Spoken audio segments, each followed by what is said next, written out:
Vísceras del cuello. Las vísceras cervicales están dispuestas en 3 capas, denominadas según su función principal. De superficial a profunda son: 1. La capa endocrina, las glándulas tiroides y paratiroides. 2. La capa respiratoria, la laringe y la tráquea. 3. La capa alimentaria, la faringe y el esófago. Capa endocrina de las vísceras cervicales. Las vísceras cervicales de la capa endocrina forman parte del sistema endocrino corporal de glándulas secretoras de hormonas sin conducto excrete. La glándula tiroides es la glándula endocrina más grande del organismo. Produce hormonas tiroideas, que controlan la tasa de metabolismo, y calcitonina, una hormona que controla el metabolismo del calcio. Esta glándula actúa sobre todas las áreas del organismo, con excepción de ella misma y del bazo, los testículos y el útero. La hormona producida por las glándulas paratiroides, la paratormona, PTH, controla el metabolismo del fósforo y el calcio en la sangre. Las glándulas paratiroides actúan sobre el esqueleto, los riñones y el intestino. Glándula tiroides. La glándula tiroides se sitúa profunda a los músculos esternotiroideos y esternoioideos, localizándose anteriormente en el cuello, a nivel de las vértebras C5-T1. Está compuesta sobre todo por los lóbulos derecho e izquierdo, anterolaterales a la laringe y la tráquea. Un istmo relativamente delgado une los lóbulos sobre la tráquea, normalmente anterior a los anillos traqueales segundo y tercero. Se encuentra rodeada por una delgada cápsula fibrosa, que envía tabiques hacia la profundidad de la glándula. La cápsula está fijada mediante tejido conectivo denso al cartílago cricoides y a los anillos traqueales superiores. Externa a la cápsula hay una vaina facial laxa formada por la porción visceral de la lámina pretraqueal de la fascia cervical profunda. Arterias de la glándula tiroides. La glándula tiroides, altamente vascularizada, se encuentra irrigada por las arterias tiroideas superiores e inferiores. Estos vasos se sitúan entre la cápsula fibrosa y la vaina facial laxa. Normalmente, las primeras ramas de las arterias carótidas externas, las arterias tiroideas superiores, descienden hacia los polos superiores de la glándula. Perforan la lámina pretraqueal de la fascia cervical profunda y se dividen en ramas anterior y posterior, que irrigan principalmente las caras anterosuperiores de la glándula. Las arterias tiroideas inferiores, las ramas más grandes de los troncos tirocervicales que se originan de las arterias subclavias. Discurren superomedialmente posteriores a las vainas carotídeas para alcanzar la cara posterior de la glándula tiroides.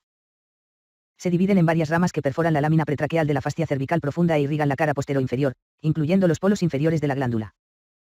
Las arterias tiroideas inferiores y superiores derechas e izquierdas se anastomosan ampliamente dentro de la glándula y aseguran su irrigación, además de proporcionar una posible circulación colateral entre las arterias subclavias y carótidas externas.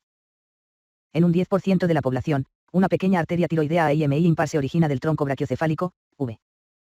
Cuadro clínico: arteria tiroidea AIMI, no obstante, puede originarse del arco de la aorta o de las arterias carótida común derecha, subclavia derecha o torácica interna derecha. Cuando está presente, esta pequeña arteria asciende por la cara anterior de la tráquea, proporcionando pequeñas ramas para ella.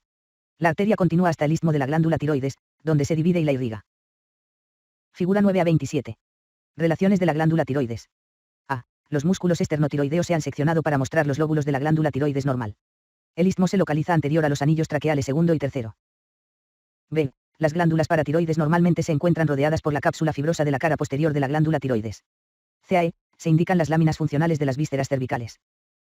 Los niveles de las imágenes radiológicas son cercanos al indicado en la parte C, parte D por cortesía del Dr. M. Keller, Medical Imaging, University of Toronto, Toronto, Ontario, Canadá.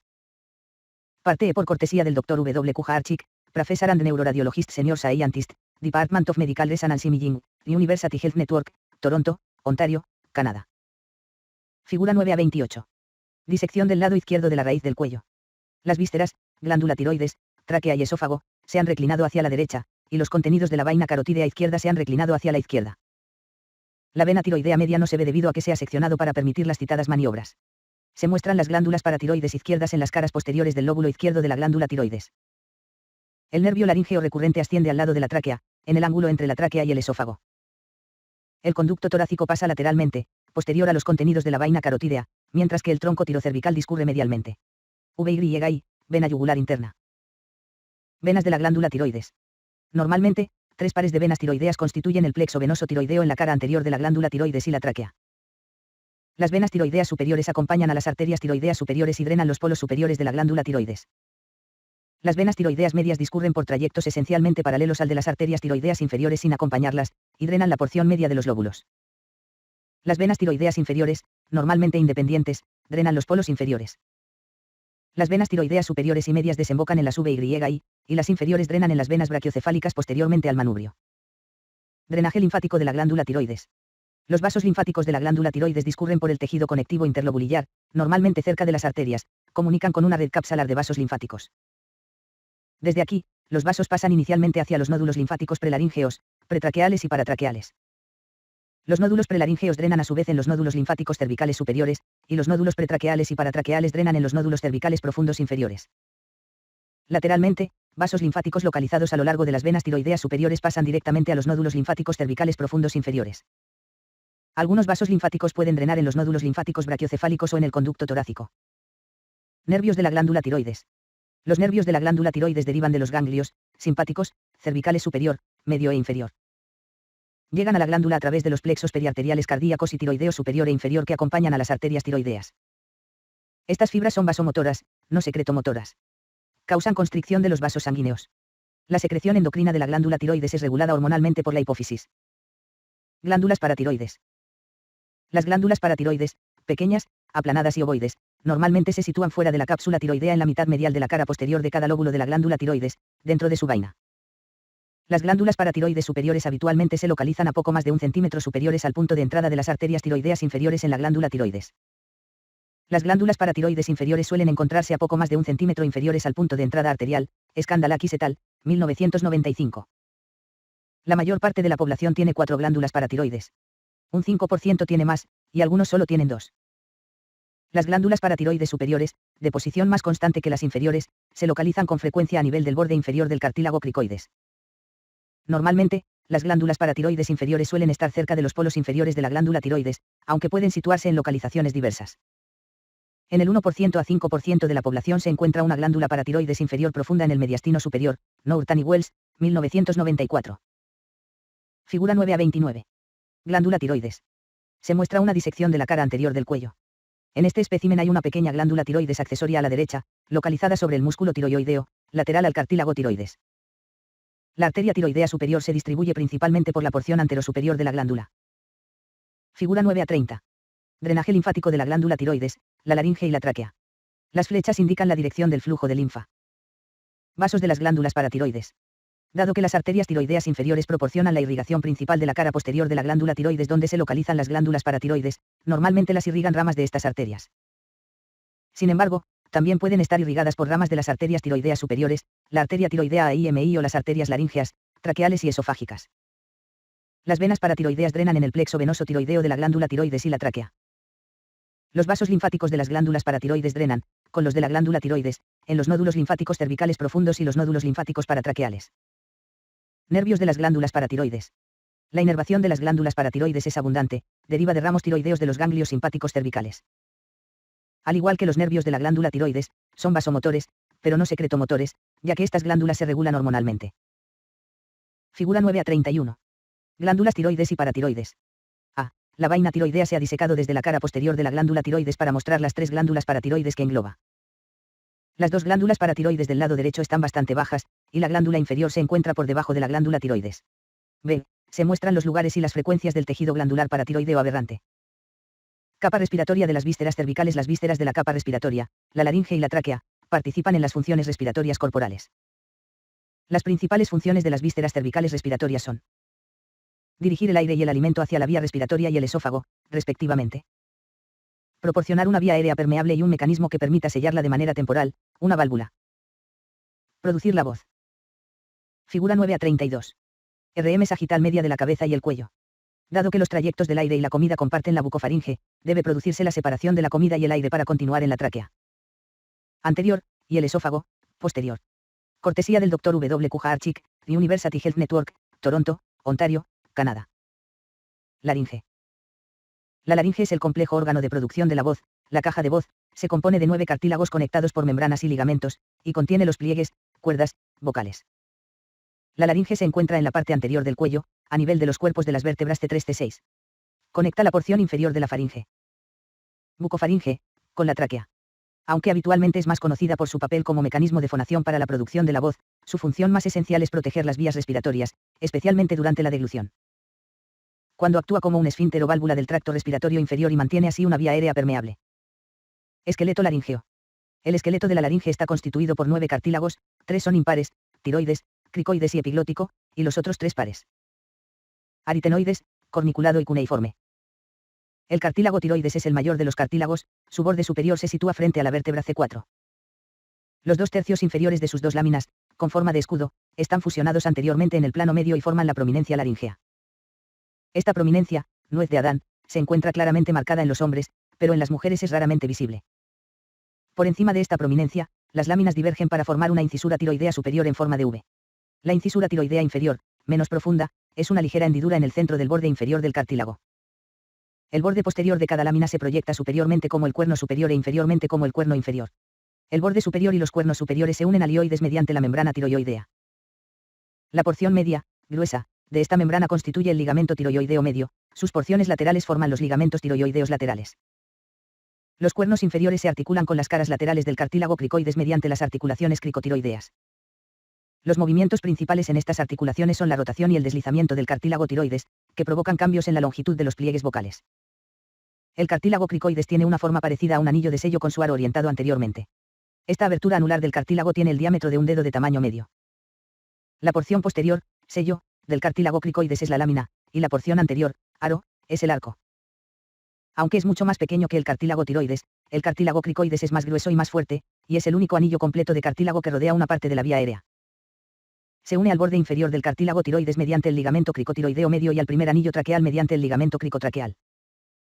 El ligamento cricotiroideo medio puede notarse como una zona blanda durante la palpación inferior al cartílago tiroides, en la zona en que la laringe está más próxima a la piel y es más accesible.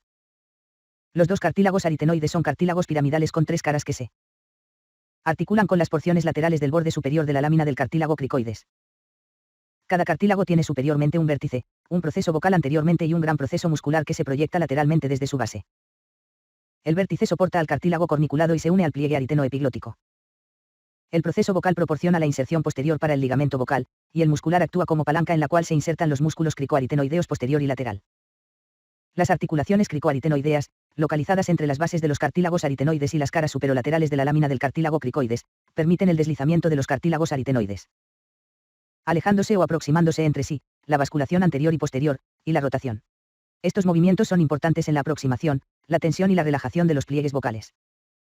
Los ligamentos vocales, elásticos, se extienden desde la unión de las láminas del cartílago tiroides anteriormente hasta el proceso vocal del cartílago aritenoides posteriormente. Forman el esqueleto submucoso de los pliegues vocales. Los ligamentos vocales son el borde superior libre engrosado del cono elástico o membrana cricovocal. Las porciones de la membrana que se extienden lateralmente entre los pliegues vocales y el borde superior del cricoide son los ligamentos cricotiroideos laterales. El fibroelástico cono elástico se fusiona anteriormente con el ligamento cricotiroideo medio.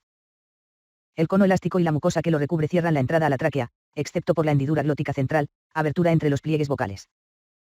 El cartílago epiglótico, constituido por cartílago elástico, proporciona flexibilidad a la epiglotis, un cartílago con forma de corazón recubierto de mucosa. Situado posterior a la raíz de la lengua y al hioides, y anterior a la entrada de la laringe, el cartílago epiglótico forma la porción superior de la pared anterior y el borde superior de la entrada. Su extremo superior, ancho, es libre. Su extremo inferior afilado, el pecíolo de la epiglotis, tallo de la epiglotis, se une al ángulo formado por las láminas tiroideas mediante el ligamento tiroepiglótico. El ligamento hioepiglótico une la cara anterior del cartílago epiglótico al hueso hioides.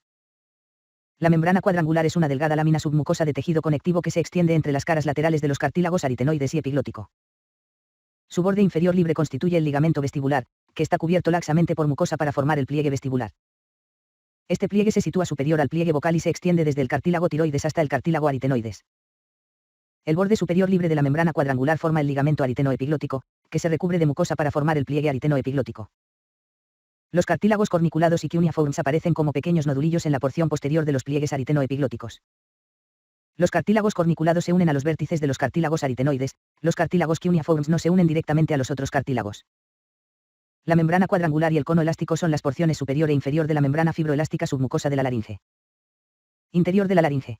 La cavidad laríngea se extiende desde la entrada de la laringe, a través de la cual se comunica con la laringofaringe, hasta el nivel del borde inferior del cartílago cricoides. Ahí, la cavidad laríngea se continúa con la cavidad de la tráquea.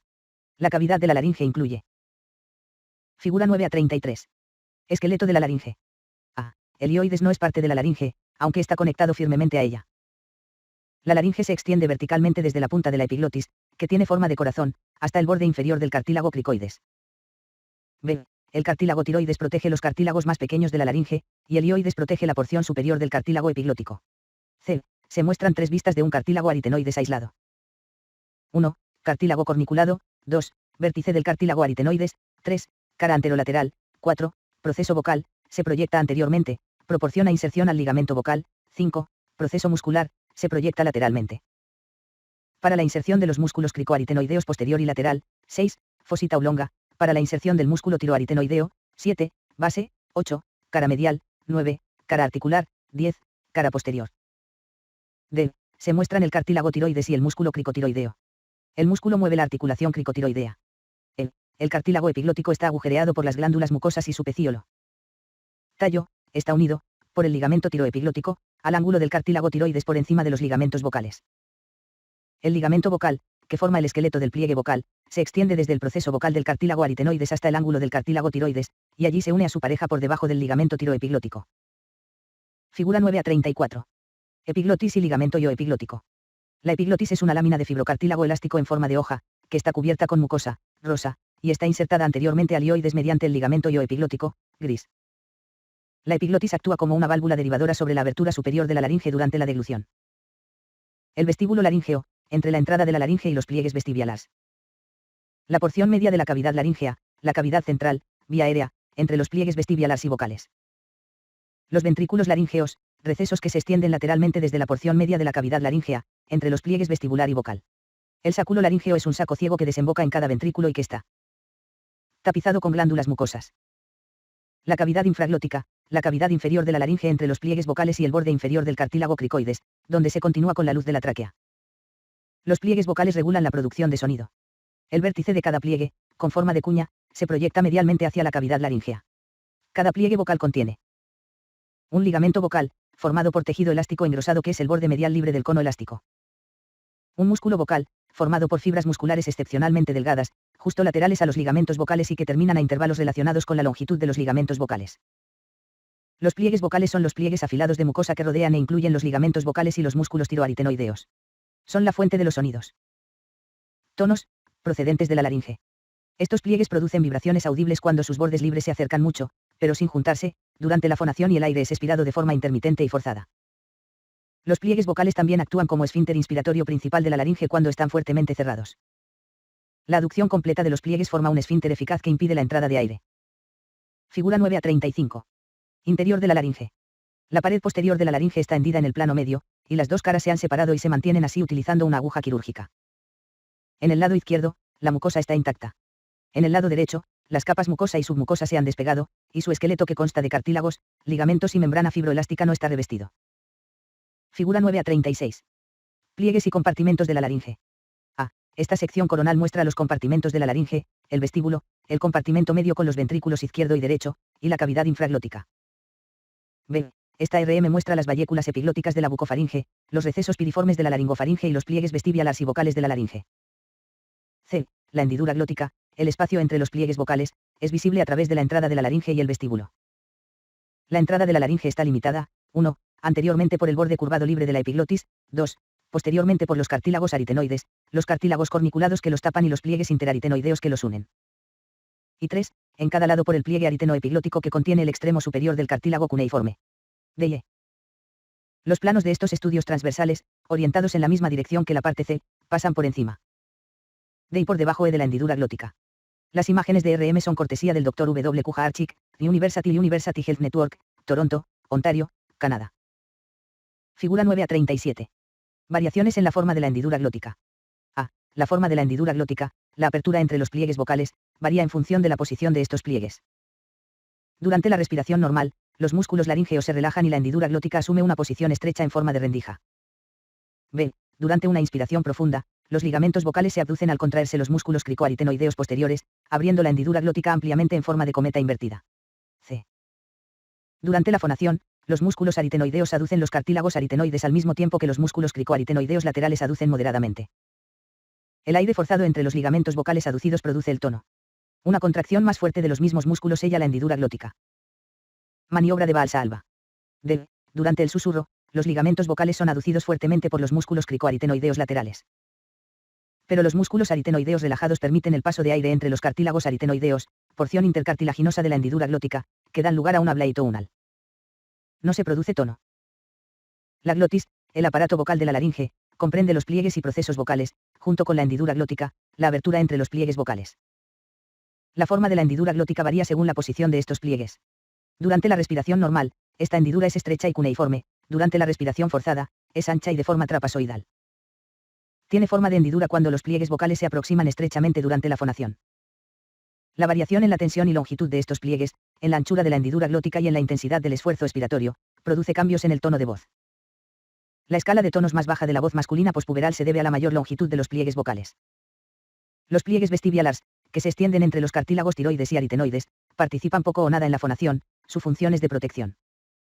Están formados por dos gruesos pliegues de mucosa que envuelven a los ligamentos vestibialars. El espacio entre estos ligamentos es la hendidura del vestíbulo. Los recesos laterales entre los pliegues vocales y vestibialar son los ventrículos laríngeos. Músculos de la laringe. Los músculos laríngeos se dividen en dos grupos, extrínsecos e intrínsecos. Los músculos laríngeos extrínsecos mueven la laringe como un todo.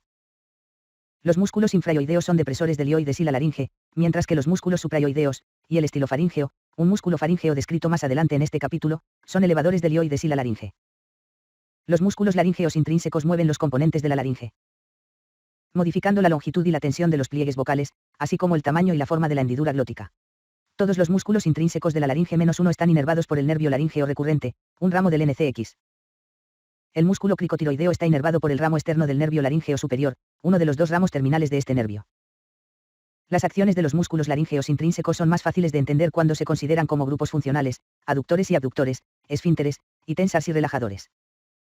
Los músculos intrínsecos se ilustran en las figuras 9 a 36 a 938 y 9 a 39, sus inserciones, inervaciones y principales acciones se resumen en la tabla 9 a 5. Figura 9 a 38. Músculos y nervios de la laringe y la articulación cricotiroidea. El cartílago tiroides ha sido cerrado a la derecha del plano medio. La articulación cricotiroidea se ha desarticulado y la lámina derecha del cartílago tiroides se ha vuelto hacia adelante, como al abrir un libro, desprendiendo los músculos cricotiroideos del arco del cartílago cricoides. Figura 9 a 39. Músculos de la laringe. Aductores y abductores. Estos músculos mueven los pliegues vocales para abrir y cerrar la hendidura glótica. Los aductores principales son los músculos cricoaritenoideos laterales, que tiran de los procesos musculares anteriormente, rotando los cartílagos aritenoides de manera que sus procesos vocales se balancean medialmente.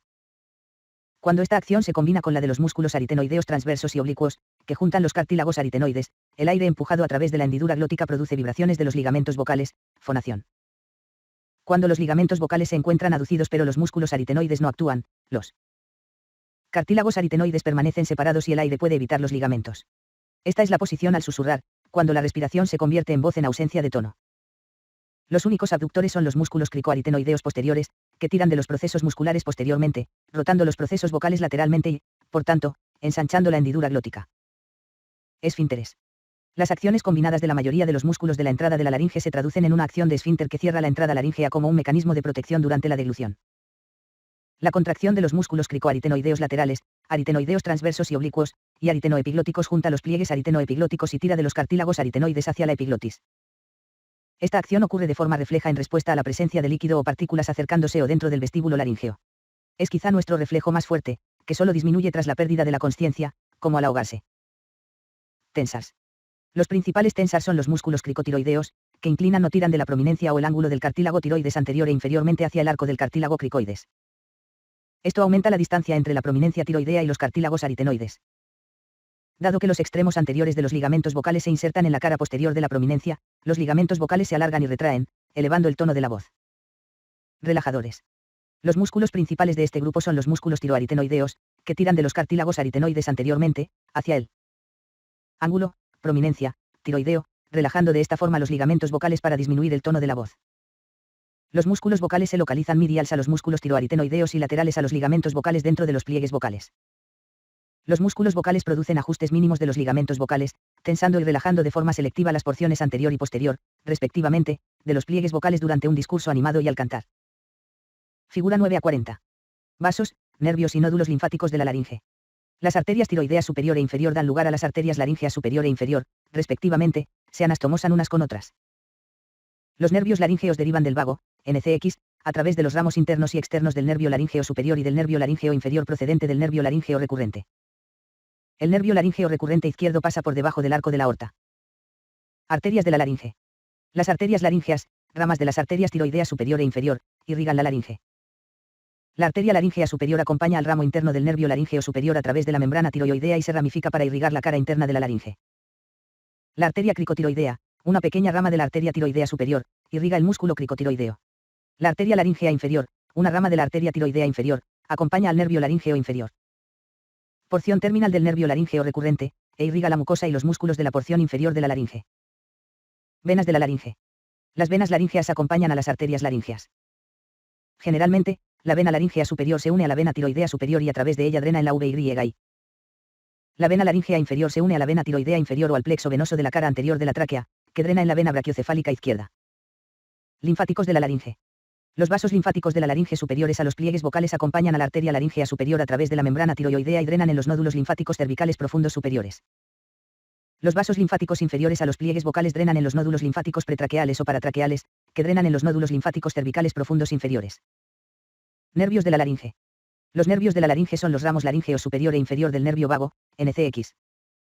El nervio laríngeo superior se origina en el ganglio inferior del vago, en el extremo superior del triángulo carotídeo.